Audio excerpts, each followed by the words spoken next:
कर्मवीर मासा कन्नमवार इनके रजत जयंती समारोह के अवसर पर आज महाराष्ट्र के मुख्यमंत्री देवेंद्र फडणवीस चंद्रपुर के दौरे पर पहुंचे। कर्मवीर मासा कन्नमवार इनके रजत जयंती समारोह के अवसर पर आज राज्य के मुख्यमंत्री देवेंद्र फडणवीस चंद्रपुर शहर के दौरे पर पहुंचे।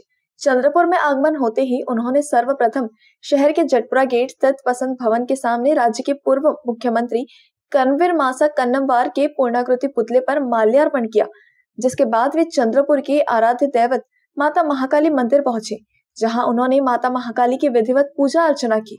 इस समय उनके साथ विधायक किशोर जोरगेवार, विधायक देवराव भोंगले उपस्थित थे, जिसके बाद वे स्थानीय प्रियदर्शनी सभागृह में आयोजित मासा कन्नमवार रजत जयंती समारोह में शिरकत की। इस समय कांग्रेस के नेता तथा पूर्व विपक्ष नेता विजय वडेट्टीवार ने भी पूर्व मुख्यमंत्री कर्मवीर मासा कन्नमवार के पूर्णाकृति पुतले को माल्यार्पण कर अभिवादन किया।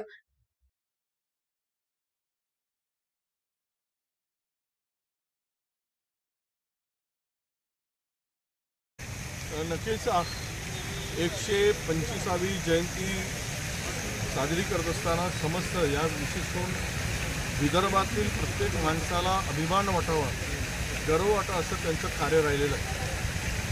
पहिले राज्याचे उपमुख्यमंत्री म्हणून आणि राज्याचे दुसरे मुख्यमंत्री म्हणून त्यांनी जे काही या गडचिरोली चंद्रपूरसारख्या मागास जिल्ह्यातून त्या पदापर्यंत पोहोचण्याचा ते सन्मान मिळवला आणि त्या पदावर पोहोचून केवळ पद मिळवलं नाही, तर या दोनही जिल्ह्यातील जनतेचं मन जिंकलं।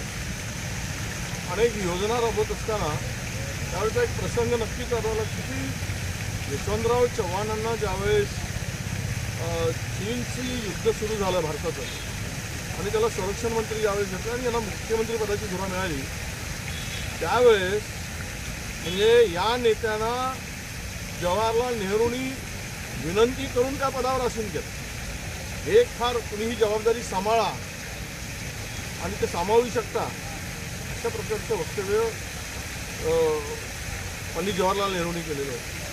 म्हणजे आमच्या चंद्रपुरातला सुपुत्र फार त्या उंचीपर्यंत पोहोचला आहे आणि महाराष्ट्र राज्याचं नेतृत्व करून महाराष्ट्राला आणि या विदर्भाच्या भूमीला अनेक विकासात्मक कामं करून न्याय देण्याचं काम केलं आहे। अशा सुपुत्राला हमेशा विदर्भातील जनता वंदन करत राहील, सलाम करत राहील आणि तो अभिमान वर्षी बाळगून वाटचाल करत राहील। हा जयंती दिवशी आम्हाला अभिमान वाटतो।